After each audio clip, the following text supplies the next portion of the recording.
Even though the presidential election is still more than a year away, the candidates for both major political parties are hard at work in Iowa and New Hampshire. But it won't be long before the state of Michigan comes into play, and local political leaders are keeping a close eye on the developments. TV6's Nick Brennan has that story up close.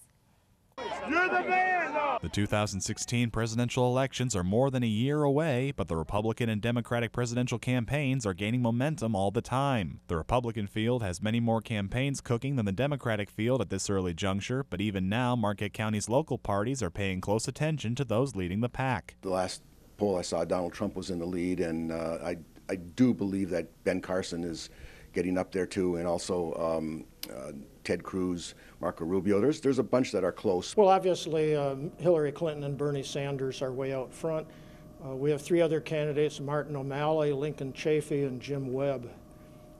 And so they have yet to make themselves well known. Right now on the national stage, Republican presidential candidate Donald Trump is drawing a lot of attention from both parties and some very different opinions. I think Donald Trump is speaking his mind. He's not politically correct, and I think a lot of people like not being politically correct, and they've kind of kept quiet about it. We're kind of fascinated with the entertainment value of the other side, where they make a mockery, really, of leadership. The local parties are starting to stir in the midst of the national activity, but both Biolo and Bonsack say they're going to wait a little longer before mobilizing their members. It will really increase probably in the beginning of the year when you start seeing the New Hampshire primary going and the Iowa caucus. Then we have the Michigan primary. We're going to be busy starting probably after New Year's Eve. We've started that whole process. It takes us 2 years to raise enough money to open our headquarters next summer.